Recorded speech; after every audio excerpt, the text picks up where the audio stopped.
Hello guys, and welcome back to Joe's Ventures, and today we're doing part 117 of our Planet Zoo mod spotlights. We take a look at some of the wonderful mods people have been making and use them to talk about some of the wonderful biodiversity that we share our world with. So, today, we've got a very interesting assortment of animals. We've got a lot of mammals today. We've got an extinct one as well, and we got a bird, of course, so we're going to be starting off with that bird today. So, Ginger Toast coming back with always an awesome crane. Ginger Toast seems to do a really good job with cranes. We're going to have a look at the black-necked crane. So, the black-necked crane, as you kind of see here, is a medium-sized crane from Asia. It breeds on the Tibetan Plateau and remote parts of India and Bhutan. So they typically get quite, as I mentioned, medium sized, so about 139 centimeters long and have a 235 centimeter wingspan, or 55 inches long and about a 7.71 foot wingspan, and typically weighs about 12 pounds or 5.5 kilograms. As you can see here, it's got this like whitish grey body with this black head and a red crown patch, along with the black upper neck and legs, and a white patch near the rear of the eyes. You can kind of see that there. And they also have black primaries and secondaries, and they don't have too much sexual dimorphism. They're quite similar. So in terms of the habitat, as I mentioned, these guys will typically spend their summers in the high altitudes of the Tibetan Plateau. And they breed typically in alpine meadows, lakeside and riverine marshes, and also river valleys. And they'll also make use of barley and wheat fields in these areas to breed. And then wintering, they tend to live in sheltered valleys in lower altitudes. The largest population is in China, with smaller numbers extending to Vietnam, Bhutan, and India. And also spore populations have been noted in northern Skirim. And a small group of 20 to 40 have been known to regularly visit the Cincinnati area in the Upper Tuni Valley, and until 1975, and vagrants have also been reported in Nepal. So definitely a bit of a wide range this guy's got going on. So in terms of their behavior and ecology, these guys can be found foraging on the ground in small groups, often one bird acting as a sentinel or looking around for predators. In winter, the group will arrive and leave the feeding area together, but may split into family groups, with each keeping their own small feeding territories within the big marshes or fields. They spend about 75% of their day foraging, with peak feeding in early morning and the late afternoon.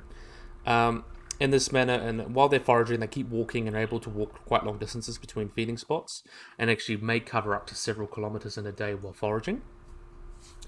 And they feed on tubers, sedges, plant roots, earthworms, invertebrates, and like insects, frogs, and many other small vertebrates. They're very generalist in that regard. They also feed on fallen grain and barley, oats, and buckwheat, and sometimes will dig up carrots, potatoes, and turnips. So they will piss off farmers, of course. And the loud trumpeting calls they make is quite similar to other crane species. In terms of their behavior, these guys are very wary, but they have been accustomed to local people who do not disturb them, and they're able to distinguish people in traditional dress, so people wearing like the typical things you'd wear around their areas. But if you're a Western guy coming in with like a hoodie and like big boots and stuff coming on, they'll get a bit wary of you. So they can tell people apart in that regard. And like many other crane species, we'll talk about the beautiful little babies as we move on here. So we'll talk about their breeding. In terms of like many other crane species, they form long-term like breeding pair bonds, and they will have dancing displays and mate during the breeding season. The breeding birds are also quite territorial and will chase away intruders of the same species immediately, though they are generally tolerant of other species.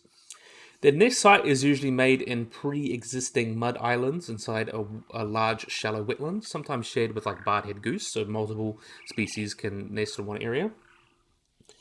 Their nest will vary from scantily lined scratch on the ground to structures made of grass, rushes, and weeds with a depression at the center, and sometimes the eggs are just laid directly on the grass without any structure. It just depends. Eggs are typically laid mainly between May and June, and typically only one or two eggs are laid. They're generally more wary when the young ones are small, and till the time the young are able to fly, the family keep moving around the nesting location, but later the family will start traveling far and wide over the course of a day. Though the young ones are typically able to forage independently right after hatching, pretty much, usually they accompany their parents during foraging. And short, subdued nasal calls are made by the family to keep in contact, and also adults to indicate availability of food for the juveniles. And the adults typically are found to feed on the young ones' fish as well, and like they'll fish like herons to catch them. And they are endangered because of hunters, sadly. So, in terms of their status in population, these guys are considered near threatened, as we'll get to. The estimated population at the moment is considered between 8,800 and 11,000 individuals. So, quite a few of them, but still not a lot. They are legally protected in most places, like China, India, and Bhutan, but sadly, due to habitat modification, drying lakes, and agriculture, they're quite a big threat to this species. Also, many areas, dogs that are used by herders can be threats to young birds. Also, there's been reports of leopards hunting these birds in roosting areas. Also, eggs may be preyed upon by ravens. Also, collisions with like power lines is another issue. And the drying of wetlands can cause increased accessibility of nests to predation. So the loss of the wetlands means their babies are more vulnerable to be eaten. And loss of the degradation habitat is typically considered the main threat to these guys. And the problems are most serious in the winter, where wetlands are extensively affected during irrigation and dam construction and grazing pressures, things like that. But in Tibet, widespread changes in traditional agriculture has reduced the ability of waste barley and spring wheat. But luckily, they are protected, and they're both considered culturally and legally very important in Bhutan, though there is some disturbance from tourism, but typically they do all right in that regard, and that's why they're considered near threatened. But doing okay, but there's a lot of issues that they do face. Really, really awesome animals. So ginger toast, always done a wonderful job. Really nice bird. So now let's move on to some mammals. So next up, we've got a sloth by Leaf, Gaboy, and TNT. We have got the Linnaeus two-toed sloth. So Colopus didactylus, how do you say that? They're also known as the southern two-toed sloth, the Linnaeus two-toed sloth, but I'll stick with the Linnaeus two-toed sloth since that's the most common one. These guys are a species of sloth found in South America and can be found in Venezuela, Suriname, French Guiana, Colombia, Ecuador, Peru, and Brazil, and pretty much everywhere north of the Amazon River. And there's no evidence to suggest that the species actually lives in Bolivia as well. So typically, like most other species of sloth, they belong in the order Plesura, which includes anteaters, and belong to the superorder Xenarthra, that includes anteaters and armadillos and things like that. And modern sloth, which is really, really interesting, the modern two families of sloth are not actually that closely related, even though they are both like tree climbing sloths. They're very distantly related to each other. There's kind of the Corylopodidae, which is the two-toed sloths, and the Brachypodidae, which is the two-toed sloths, three-toed sloths, I mean. And they're actually in between like all sorts of different species of ground sloths. Your three-toed sloths are typically more closely related to animals like Megatherium, so those really, really big sloths, and relatives of animals like that. And your two-toed sloths are more closely related to things like Mylodon, which was a really large ground sloth with a very wide mouth to be able to graze. So these were the grazing sloths, which is really, really cool to show how convergent evolution created these two very similar but also very different animals, obviously through convergent evolution, and how it allowed them to survive the extinction of the end of the Ice Age, the Quaternary extinction, and actually did well. So really, really cool in that regard. Definitely a big fan. So these guys are typically quite a bit bigger than your three-toed sloths. They typically have longer hair, bigger eyes, and their back and front legs actually more equal in length. Their ears, hind and head are generally larger than also three-toeds as well. They do, however, have a shorter tail, and they have a shoulder height. The height of the shoulder blade to the tips of the claws are longer than a three-toed sloth, so they have longer arms. So slightly different proportions, and the species also has relatively few teeth. They have 4 to 5 sets, including canines, and lack incisors. And their teeth also lack enamel, consisting of only 2 layers of ever-growing dentine, so that allows them to kind of continuously keep growing their teeth. And if you look at their teeth, they're actually very similar to like carnivores. And I remember one of the keepers that I worked with suggested, like, if we found a sloth and just looked at its teeth, we'd think it's like a really nasty predator, but actually it's a herbivore. So it shows how much morphology and stuff, how we can perceive that, and how well we think of something's true, but it can actually be very not true, which is also very interesting. So in terms of its ecology, they are typically arboreal, and so they like to hang out in the trees. They are solitary, so they typically live by themselves, other than a mother with a baby, or they might join up to mate. And they are nocturnal, so they typically come out at night, and they're typically found in rainforests. And these guys can fall prey to two-toed sloth can fall prey to things like wildcats, as well as ocelots and jaguars, but also can be fallen prey to things such as large birds of prey like harpy or crested eagles. But predation mainly occurs when the sloth is like it is right now on the ground, and it comes down once a week to defecate and poop, and then climbs, or even just climbs down to change to another tree. That's when they're most vulnerable. Also, anacondas have been known to hunt sloths, and they're quite good swimmers, surprisingly. They're better swimmers than walkers. So if they're able to swim, they will make the cross rivers and creeks, but that makes them more vulnerable to predators such as anacondas. So this species of two-toed sloth live in ever-wet tropical rainforests that are quite hot and humid. They tend to live in areas with lots of vine growth, so they can easily travel between trees, and between tree to tree in the canopy, so they don't have to climb down. And they mainly eat leaves, but there's lacking data due to this, the extent of their diets. We don't know exactly what types of leaves and things they're eating, mainly because of their camouflage and nocturnal lifestyle makes them quite hard to study. And this species, the Linnaeus two-toed sloth, quite similar to sloth species, they have a lower rate of metabolism, food intake, and defecation, despite their relatively large body mass and high production of methane that they produce, because they retain their digestive material for a long period of time due to a combination of that low defecation rate and large digestive system.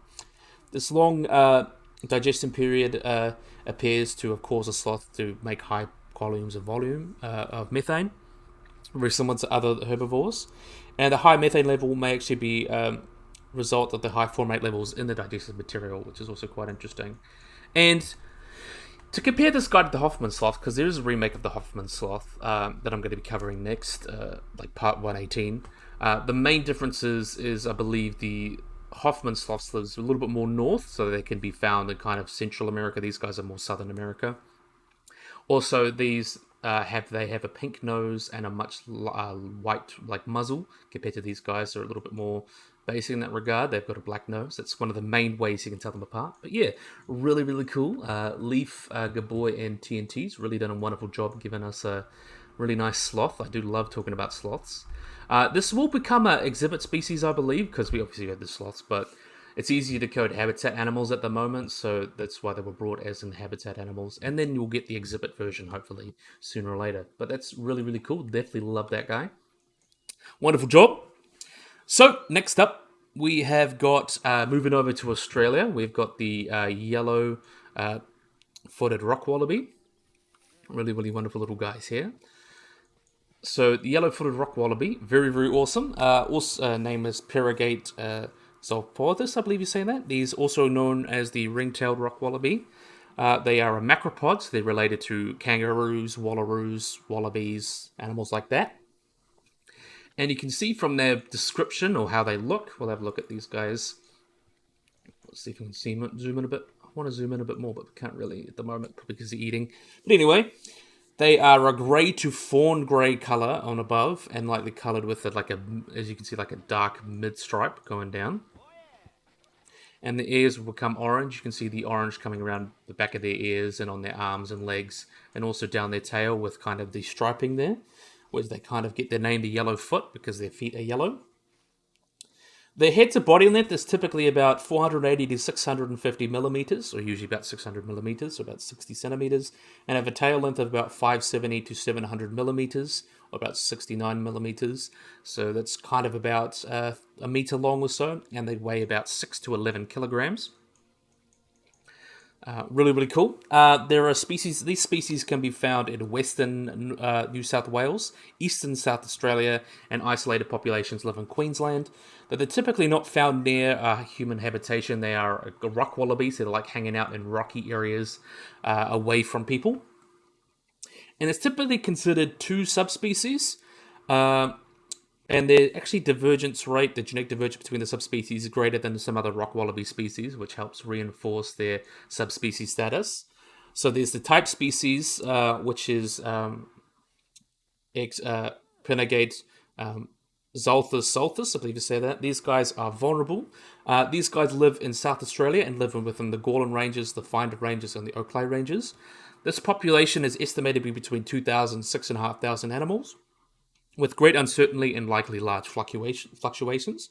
And due to conservation efforts in the Finders Ridge and pastoralists on the Orla Ridge helping out, the population has actually increased in the recent years, so that's a great conservation story. In New South Wales, though, they can be found at 3 sites in the Gap Range and several sites in the Quaramite Range, with a population between 170 and 215 animals. And threats to these guys include competition from introduced herbivores like goats and rabbits, predation from foxes and feral cats, that's also a very big issue, and habitat destruction through mineral extraction, things like that.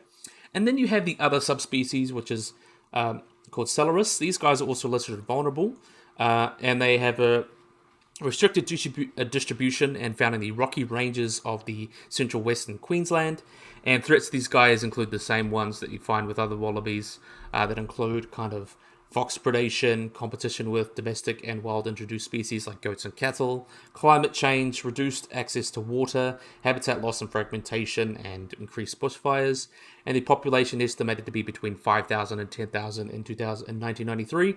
But typically now we don't really know. Could have decreased quite a bit, sadly, because of all these competition with these other animals. In terms of conservation, though, they used to be killed in large numbers for their pelt, but that's typically been stopped now. And they have created all sorts of different sanctuaries and stuff around parts of their range to protect them. And obviously they protect a lot of other species as well. So what they'll do around these sanctuaries is they'll do lots of baiting. So they'll put out 1080 to kill feral cats and stoats and things like that. They'll also do hunting of feral goats and stuff, and raising baby joeys occasionally when they get the chance. So they'll raise little baby joeys. But yeah, this has been a lot of conservation work going into these guys. And that's why they are considered near threatened, since there's still quite a few of them, but they do face some issues that could cause their populations to decline. And they are very, very cute. Do you like these guys? Let's have a look at the baby for a moment. Look at this little cutie. Definitely a big fan of these guys. Definitely an animal worth saving, and hope that we get Australia pest-free in the next couple hundred years, hopefully. I know predator-free New Zealand is a big thing, and we want to get that by 2050. I hope that Australia follows suit with something like that. I know they're doing fox-free, but that's only just one species. But yeah, really, really awesome. Love these guys. So this was done by Leaf, Monsoon, and Narwhal. So Narwhal always does a wonderful job, and Monsoon as well, always done a wonderful job. Really, really great animal to add to their kind of collection. So next up, we've got an animal just done by Leaf. We have got the Cape Porcupine. So let's have a look at these wonderful guys. So this is the Cape Porcupine, which is also known as the South African porcupine or the Cape Crested porcupine. So one of their claims to fame is that they're one of the largest. They are the largest rodent in Africa, and one of the largest porcupine. They are the largest porcupine in the world. And they're among the largest living rodents. They're really only smaller than the capybara and the 2 species of beaver, so they're definitely up there with the biggest. And they're quite similar to their relatives, the African crested porcupine and the Indian crested porcupine. And the most easiest way that you can distinguish them is like a band of short white stripes along the midline of their rump. That's kind of the best way to tell them apart. And they are typically a little bit heavier on average than the Indian porcupine and all that. So in terms of size, they typically measure between 63 and 81 centimeters, or 25 to 32 inches long from head to tail. And the tail adding another 11 to 20 centimeters, or about 4 to 9 inches, 4 to 7 inches on that. And the body length in inches would be 25 to 32 inches.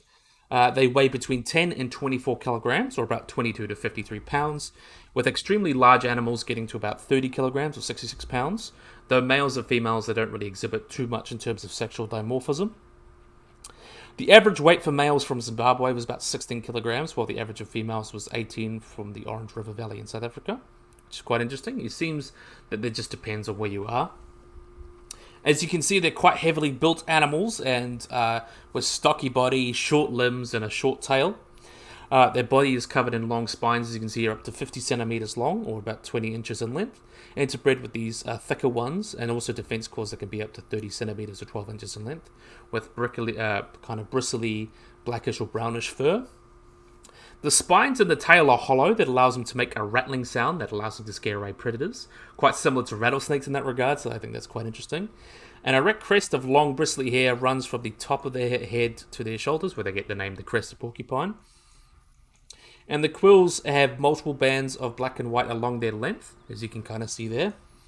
And they grow from regularly spaced grooves along the animal body, with each groove having about 5 to 8 quills. And the remainder of the animal, including the underside, is covered in quite a dark hair. Their eyes and ears are also relatively small, and they have mobile whiskers that are short. And their feet have 5 clawed toes, even though the first toes on the forefoot are vestigial. And females also have 2 pairs of teats, so they have 4 teats instead of 6 like most rodents have. Typically, these guys, as I mentioned, they're kind of the Cape porcupine or South African porcupine. These guys are found in Central and Southern Africa, so they can be found from southern Kenya, Uganda, and Congo is that kind of their northern range, but they can be found all the way down to South Africa, and like Tanzania, Uganda, places like that.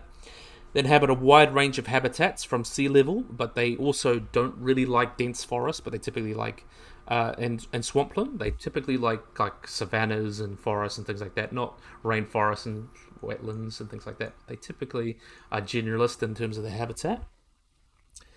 So in terms of their behavior, these guys mostly eat things like fruit, roots, tubers, bark, and bulbs. They also have a long small intestine and large cecum. So these guys are hindgut fermenters, so they're able to pretty much store food in their cecum and intestines to basically ferment and get all the nutrients out from that. Very similar to like elephants, rabbits, things like that. They've also been reported to gnaw on bones and carrion, which is quite interesting. And they're often considered pests by local farmers because they can feed on crops and damage trees. However, the debarking of the tree actually plays quite an important role in the maintenance of the savanna ecosystem, as it helps prevent the development of denser forests. So they're very important in that regard to maintaining savannas. Typically, in terms of their behavior, these guys are nocturnal and monogamous. So they typically live in mated pairs of adults caring for the young together, and typically come out at night. So each bear may inhabit up to 6 burrows and defend them with like their scents. And typically they will forage as individuals, but come together and sleep and mark their territory as both male and female. Both sexes will scent mark their territory, and although males will do it more frequently, and males will be more active in defending that territory. The size of their home range can be quite variable. It depends on their local habitat, so it can be pretty much like anywhere from 67 hectares to 203 hectares, or about 170 acres to 500 acres. And when a porcupine is attacked, or they will freeze, and if concerned, they'll turn vigorously and stab the attacker with its quills. They kind of back up into them, and otherwise they will retreat to its burrow, and exposing only its quills and making it hard to dislodge. And they'll also rattle to like say, "Hey, get away from me." So let's have a look at the cute little babies as we talk about the cute little babies. In terms of reproduction, these guys can mate throughout the year, but mating is more common. Birds are more common during the raining season between August and March. Unless a previous litter is lost, typically females give birth only once a year. Estrus typically happens for about 9 days, and during that time, the female gets ready to allow insemination and all that. And gestation will last for about 94 days, and the result of the birth is a litter of up to 3. Although over half births are singletons, so just one baby. Newborns weigh between 300 and 440 grams, or about 11 to 16 ounces, and have soft quills so they don't damage their mother's insides. Although they are born with their incisors fully erupt, The remaining teeth begin to appear in the 14 days, with a full set of adult teeth coming out in 25 days old. And they are weaned at about 100 days of old, so about a couple months, and they grow rapidly for their first 20 weeks and reach full adult size and sexual maturity within their first year of life. And relative to most other rodents, they actually are quite long-lived. They can survive up to 10 years in the wild and even up to 20 years in captivity, so quite a long-lived for a rodent. But yeah, really, really cool. Definitely a big fan of you wonderful guys. Definitely love ya. So, that was done by Leaf. Another great one done by Leaf. Next up, we've got an animal returning. We've got the Kiang, redone for the Somali Wild Ass Rig by Narwhal. We've got this wonderful guy here. Really, really cool. So the Kiang is the largest of kind of the asses. They are native to the Tibetan Plateau, northern Pakistan, Tajikistan, China, and northern Nepal, where they live in mountain grasslands and scrublands. It's quite cool. So as I mentioned, they're the largest of the wild asses, and their average height at the withers is about 140 centimeters, or about 55 inches, and they can range between 132 to 142 centimeters, or about 52 to 56 inches at the withers, and also have a body length of about 182 to 214 centimeters, or 72 to 84 inches, and a tail that's about 32 to 45 centimeters, or about 13 to 18 inches long. Though they only have slight sexual dimorphism, males will typically weigh between 350 and 400 kilograms, or about 770 to 880 pounds, while females will typically weigh between 250 to 300 kilograms, or 550 to 660 pounds. But you can see they have a large head with a blunt muzzle and convex nose. The mane is typically quite upright and short, and the coat can range from like a rich chestnut color to darker browns in the winter and sleek reddish browns in late summer, with some variation within that. The summer coat is about 1.5 centimeters in length, and the winter coat's a little bit double that. And you can see all broad dark chocolate colored dorsal stripes can extend from the mane and things like that. So really nice colors to these guys. So, in terms of their evolution, it's believed that these guys kind of split apart. The oldest divergence of the Asian ones include the kind of split from the like Asian or African zebras. They kind of split around the end of the Miocene, not the Miocene, beginning of the Pliocene, so about 4 million years ago. And all other forms kind of diverged about 4.8 million years ago, about 3.6 million years ago, so like middle Pliocene. That's when they all kind of split off from each other. In terms of taxonomy, though, these guys are closely related to the Ogna, which I covered last time. And sometimes they were considered a subspecies, so genetics suggests that these guys are actually quite distinct from them.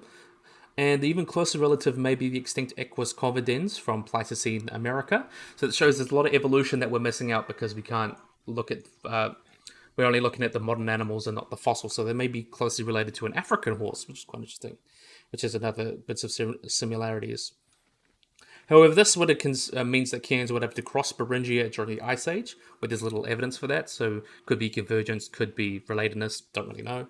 And they have been known to crossbred with ognars, horses, donkeys, and Burchell zebras in captivity, but although like mules, they cannot actually reproduce once they've created that, and they've never been domesticated, so one of those very hard animals to domesticate. So in terms of their distribution, these guys can be found on the Tibetan Plateau between the Himalayas and the Kulin Mountains, and they're restricted to almost like particularly China, but numbers of up to 2,000 to 3,000 can be found in India, and small numbers can be found in the northern frontier of Nepal. And there's 3 subspecies typically recognized, but I don't believe that they're often that commonly recognized. But the eastern one is often considered the largest, and the southern one considered the smallest, with the kind of western one being in between.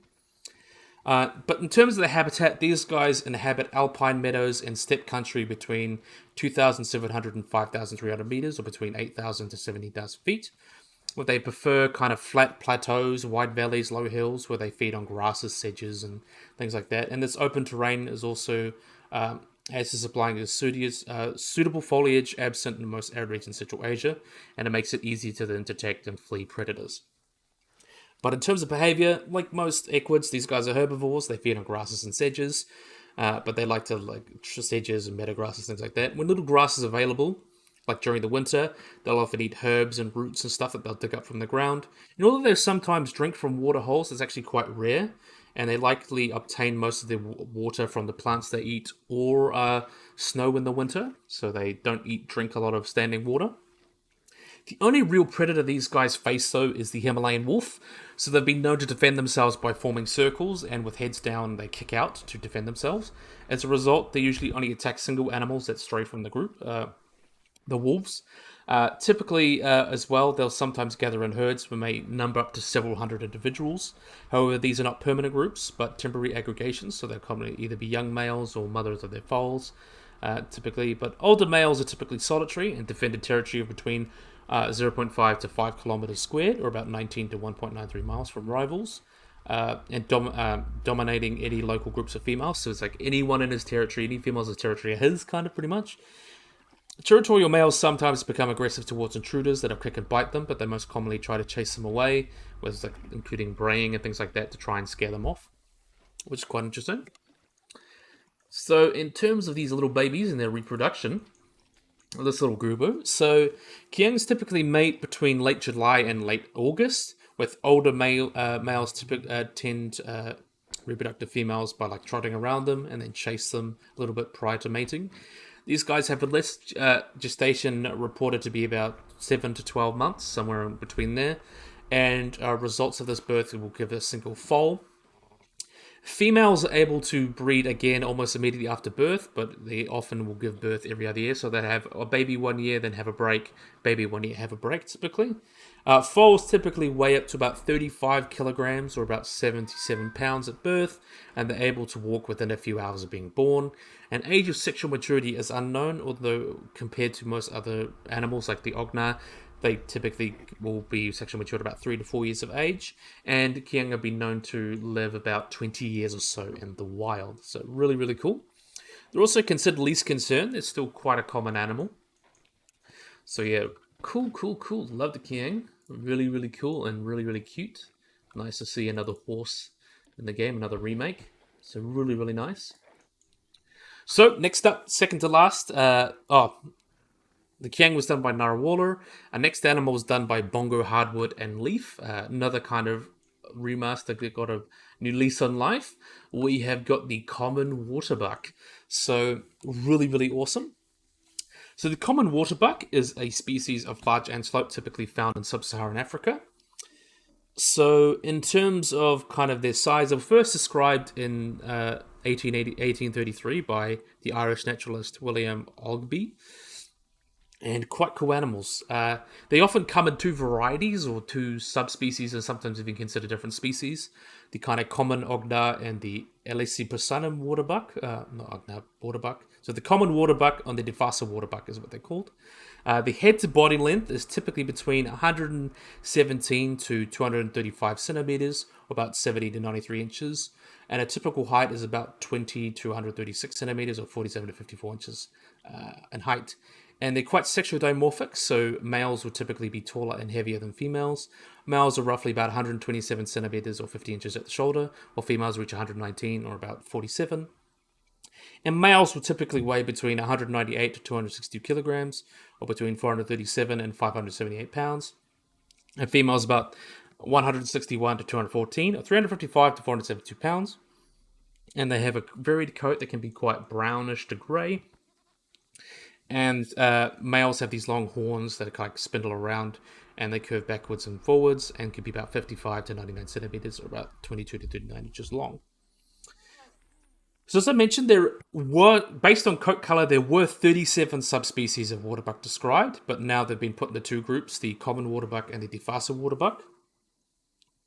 And some people even consider them different species, like the Defasa waterbuck is different from the common waterbuck. And the main ways that they're separated is kind of their range. The common waterbuck is typically found in eastern to southern Africa.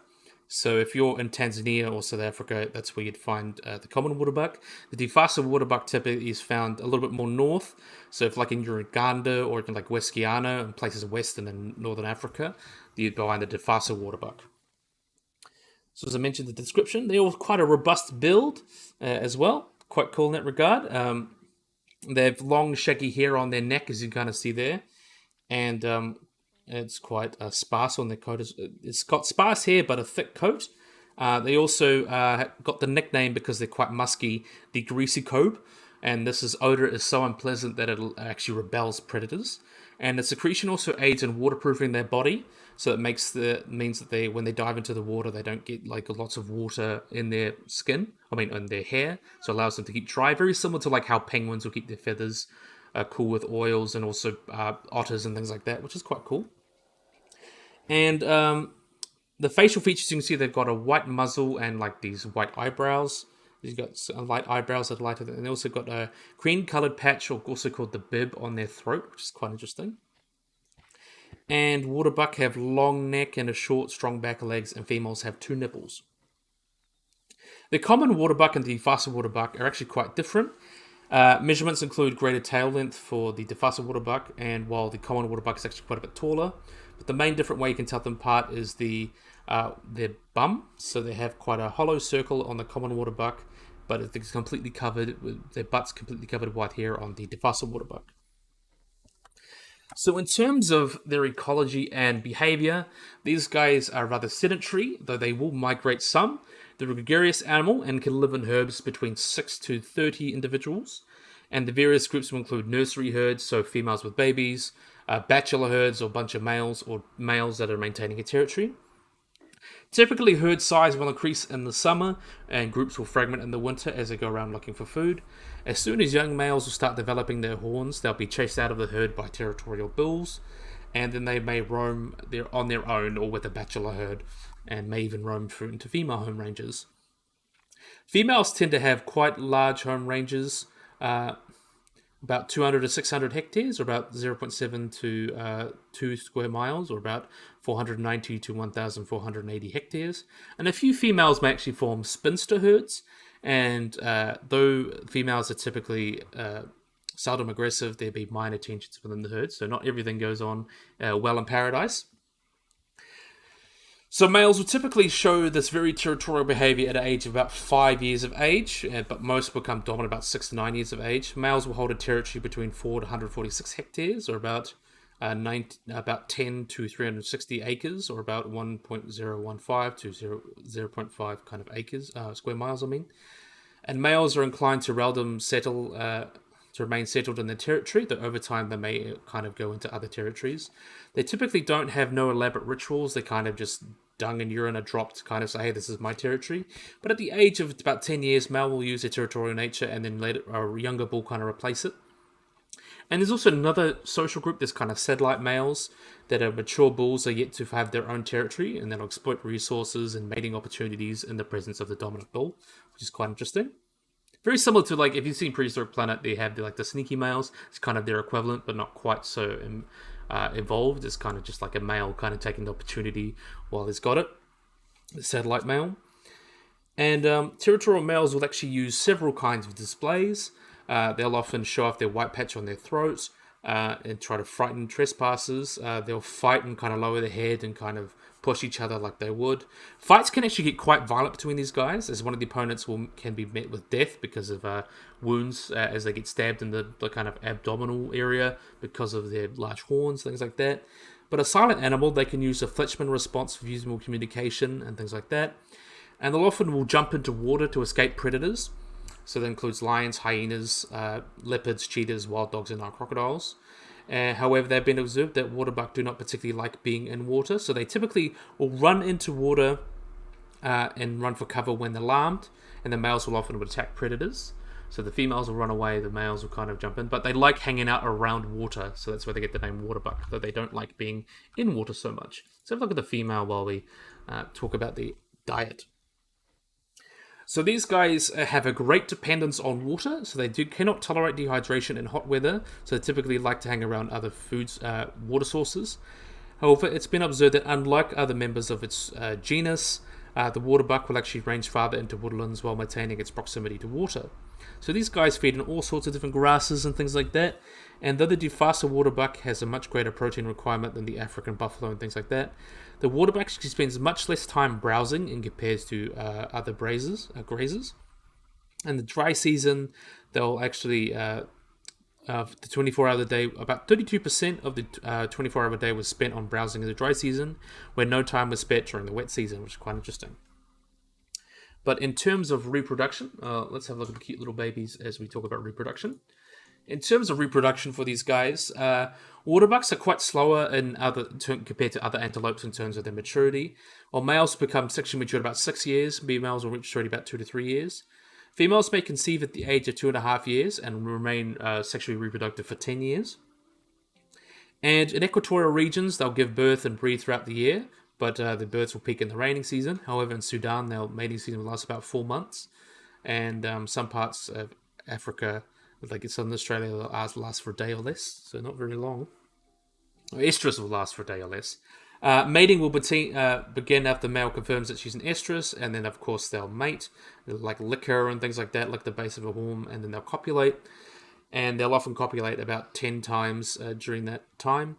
Typically, the gestation period for these guys is about 7 to 8 months, which is followed by the birth of a single calf, though twins can be rare. Females will isolate themselves in thickets as they kind of get ready to give birth, and newborns can kind of stand on their feet a half hour after being born. And the female eats the after birth, and she'll communicate with the calf by snorting and belting. Calves will remain hidden for about 2 to 3 weeks and up to 2 months, and after 3 to 4 weeks, the calf will begin following its mother, who signals to it by raising her tail. And through a bereft of horns, mothers will fiercely defend their babies, since they don't have horns, and defend their offspring from predators. And calves are weaned at about 8 months, following which time they'll join the herds of their own age. Young females remain with their mothers in nursery herds, but may also join bachelor herds. And waterbucks can live up to 18 years in the wild, so they're quite long-lived, and they've been up to 30 years in captivity. So they have quite a wide range. The waterbuck is native to southern eastern Australia, and not Australia, Africa, from Angola, Ethiopia, Kenya, South Africa, places like that, and a few countries like Chad. The common waterbuck is typically found east of the African Rift Valley. This is the one we're talking about here, and found in all sorts of parks. They also stretch at the Congo Basin and go down into Ethiopia, South Africa, things like that. Waterbuck will typically themselves inhabit scrub and savanna areas alongside rivers, lakes, and valleys. Due to this requirement of grasslands as well as water, they have a sparse distribution between these habitats. And a study has also shown that the mean density of waterbuck is about 5.5 per mile, and evidence of the Masai Mara as low as 1.3 per mile. So they're very dependent on those habitats. So if you're near areas near water, that's typically where you'll find waterbuck. And they like hanging out those areas. It's not very likely that you'll find them outside those areas. And the greater the density of the populations, typically the smaller their territories. And the better quality habitat, the smaller the territories will be as well. And in the Queen Elizabeth Natural Park, they'll have small ranges of up to 21 to 61 hectares, or about 52 to 151 acres. In some areas, it can be quite a bit smaller, even like 50 to 60 acres, quite small.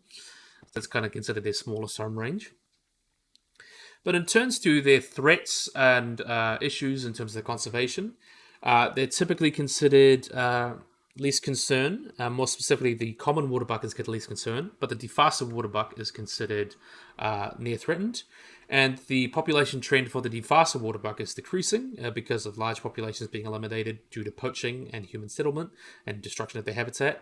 And their own sedentary nature as well is responsible for their downfall, since they have will not readily move to other areas where they get preferred habitat, so they tend to like to stay, and that can be their downfall. And population decrease has also been seen due to like heavy metal poisoning, with like high densities of like lead in their liver, and deficiencies of copper, calcium, and phosphorus in the areas where there's a lot of mining as well, so that can be a bit of an issue. But over 60% of the defaster waterbuck population do thrive in protected areas, though, so that's good. And the common waterbuck can be found in many different game reserves and private lands and places like the Kruger National Park in South Africa. So they are well protected, and they're doing okay in that regard. And they've actually done a little bit of research on this as well. So scientists have been looking at developing tsetse fly repellents based off the smell of the waterbuck. So the waterbuck, as I mentioned, they have a quite oily smell to repel predators, and also it repels tsetse flies. So they're using that to research to look into try and create something that can be put on cows so the tsetse flies doesn't attack them. So I think that's really, really cool. A little bit of research, and shows how important the natural world can be. Really, really awesome animal. Love the common waterbuck. Bongo's also always does a wonderful job. So, next up, last but certainly not least, we've got by Gaboy and Genora Pizza, we have got the Homotherium, or the Scimitar-toothed cat. A really, really cool animal here. So the Homotherium is an extinct genus of Machaerodontidae cat, so it's a relative of Smilodon and Machaerodus and animals like that. These also, the common name is considered the Scimitar-toothed cat, as opposed to the saber-toothed cat for like Smilodon. These guys lived in North America, South America, Eurasia, and Africa during the Pliocene and Pleistocene epochs from about 4 million and became extinct at the end of the Pleistocene about 12,000 years ago. So in comparison to Smilodon, these guys are a little bit smaller and have smaller canines, as we'll get into. We'll talk about the differences. The name Homotherium, which means the same beast, was proposed by Emilio Fabroni in 1890, though there was another genus named Dinobasis, was named by Cope, and all kind of been lumped into Homotherium since it's the first, Homotherium was the first one named, so that's where it gets it. There are currently about 4 species. There's been lots of species described of Homotherium, but typically now there are 4 species, as we'll go into. So there's 1 species found in Eurasia, so found in Europe and Asia. During the late Pliocene to Pleistocene is called Homotherium latens.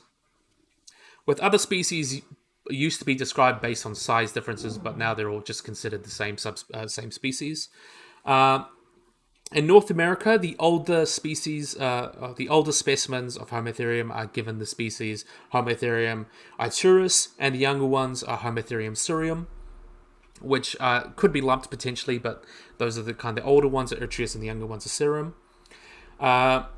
The Venezuelan species that was recently described, since they, as I mentioned, they live in South America, is Homotherium venezuelensis.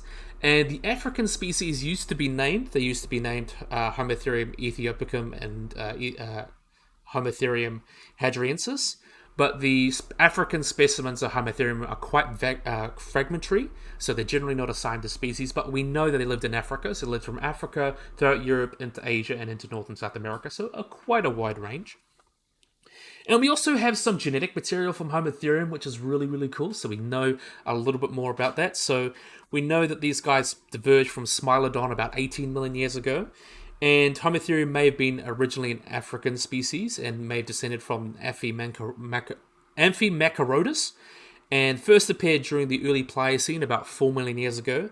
And the first remains that we have are from Ukraine and Kenya, which are both pretty close in age, so we don't really know where they came from first, but we know that they had still quite a wide range even back then. But the genus arrived in North America during the late Pliocene, and specimens have been found in Venezuela and parts of North and South America from like an early to middle Pleistocene age. And on the African continent, the genus disappeared from about 1.5 million years ago during the early Pliocene. And Homotherium was thought to be extinct in Eurasia during the late Middle Pliocene, but there was a single jaw found that was believed to be about 30,000 years old, so they definitely were doing fine in Eurasia right up until their extinction in the end of the Ice Age, with all the other big megafauna. And the mitochondrial genome, or the microbial genome, mitochondrial genome, they suggest that this specimen is nearly identical from those from North America, suggesting there may have been a late Pleistocene dispersal from North America back into like Beringia and even into like parts of Asia. So that's quite interesting. And Homotherium is believed to become extinct in North America as part of the Quaternary extinction event, along with most other mammals, like big mammals like Smilodon, mammoths, mastodons, all those kind of big animals that we all know and love, direwolves, those kind of things. So in terms of its description, these guys got to about 1.1 meters, or about 3 feet 7 inches tall at the shoulder, and weighed about 190 kilograms, or about 420 pounds, so comparable in size to an adult male lion. They also had shorter upper canines compared to a lot of other Machaerodonts like Smilodon and Megantereon, but they were still quite a bit longer than most living cats. The incisors and lower canines of Homotherium have formed quite a powerful like puncturing and gripping device, so they would have been believed to have been adapted to like clamp and hold prey while inflicting damage with the canine, and very similar, potentially biting the throat and stuff to try and kill it. So these guys were kind of less specialized Smilodon than killing big things, but they were still able to kill some quite big things. A little bit more generalized in that regard. The large upper canines in Homotherium were likely hidden under lips and gum tissue, quite similar to extant cats, unlike the jaws of the upper canines of Smilodon. And this hypothesis is actually supported by comparable space between the canines and mandible and full closure of the modern cats, while Smilodon had a lot more space in that respect, and likely for soft tissue to fit between the canine and the mandible. And looking at their brains, the visual cortex of their brain was large and complex, which is quite similar to that of a modern cheetah. Suggests that these guys would have relied heavily on their vision during the hunt, which is also quite interesting. So we'll talk about their decline soon, but genetic analyses actually suggest, and also their anatomy suggests, that these guys were quite social. Whether they lived like lion prides or like wolf packs, we don't really know their sociality, but we know that they were social, and they were well adapted to being a pursuit predator, so they're quite cursorial, so being able to run around and chase prey, while Smilodon was a lot more like living in forests and things, which is quite interesting. So these guys would have been able to run down and chase prey with these slender limbs, and use their large canine teeth to bite into their necks and soft parts of the animals, while the others pin it down. One will kind of bite the neck and kill it, which is quite interesting. And the study also shows from genetics that these guys may have been diurnal hunters and would have hunted mainly during daylight. So this is quite interesting. So an African Homotherium would have likely preyed upon species such as Dinotherium, and would have preyed on like various adolescents and things like that, and calves. But due to their saber teeth, the attack of such like a thick-skinned prey would have likely been easier and less time-consuming for like modern lions hunting elephants. They were slightly better at hunting elephants and things like that. As we get into that, there's a well-known cave site called the Fisherhan Cave in Texas, where the remains of almost 400 juvenile mammoths have been found, alongside lots of Homotherium skeletons, from elderly specimens to cubs. So it suggests that these guys were likely social predators and would have potentially either specialized or like have a heavy preference for young mammoths, and would have dragged their kills to the cave to eat in peace.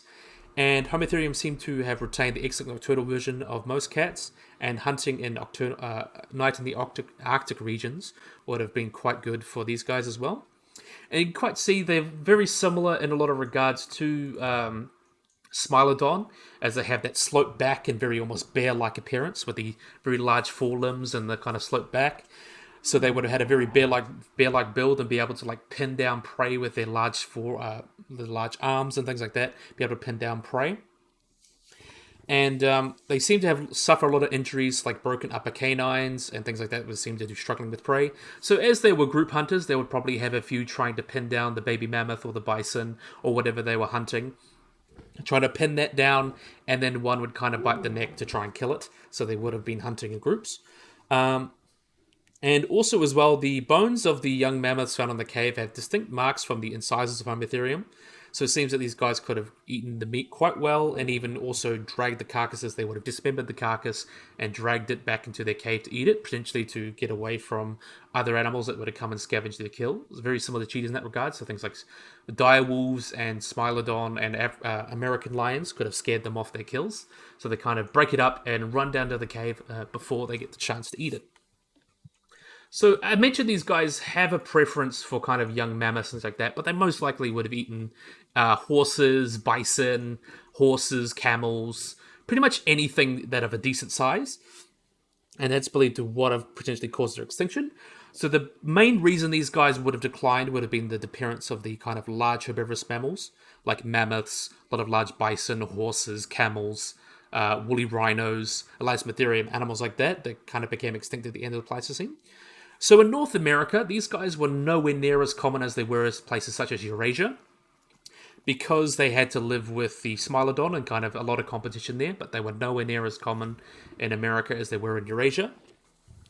And for the most part, in America, they lived in higher latitudes and were well adapted for the colder conditions of the mammoth steppe. So they lived in the mammoth steppe, hunting bison, woolly mammoths, woolly rhinos, horses, potentially muskox, animals like that. So would have been hunting animals like that and chasing them down. So they're very different. They would have been more pursuit predators rather compared to Smilodon, which would have been more adapted, especially Fatalis. Fatalis would have been living in forests and kind of more stalking prey. Even Populatar being much larger and living in more open areas would have been a little bit more cursorial, but these guys were very well adapted for chasing down prey and killing them, very similar to like wolves in that regard, very much pursuit predators. And well adapted for that steppe environment where the mammoth steppe, very wide open grasslands that were cold, perfect for these guys. And the reduced claws, they also have relatively slender limbs, and sloping back would have been great adaptations for them to run around and chase prey in the mammoth steppe. But sadly, as the mammoth steppe disappeared, as the kind of people, as I mentioned all the time, there's lots of controversy about what killed the megafauna at the end of the Ice Age. Most likely would have been a combination of climate change, people, potentially disease. Those are kind of the big things happening. And that would have affected the prey base for a lot of the mammoths and woolly rhinos and bison and horses and camels that were living in Beringia and Eurasia at the time, and also North America. And of course, that would affect the animals at the top of the food chain, including Homotherium, cave and American lions, Smilodon, dire wolves, and they all went extinct afterwards. But yeah, really, really awesome animal. I love this reconstruction. Definitely has come out super nicely. I loved kind of this color to it. Nice to see a really nice, well done reconstruction of Homotherium. Definitely cool animal to talk about as well. Good boy always knocks it out of the park with his mods, including like extinct ones. Even the extinct ones, he doesn't like making the extinct ones, but people keep commissioning to make them, and he always knocks it out of the park. I really love like this spotted color to this guy. I really, really do love it. We also have the little baby albino here. So let's have a look at the little baby albino. Oh, that's not what we want to look at. Little baby albino. Really, really awesome job. Definitely did a great job, good boy. And Genora Pizza always does a great job coding. So enough about Homotherium. I just want to admire him for the moment. I love kind of the lynx color to it. I think it's come out rather wonderful. Definitely love it. Okay, so that's enough fawning over the Homotherium. So, yeah, I really, really, really, really, really hope you guys have enjoyed this video. I hope you guys like and subscribe. Always remember the little bell icon to get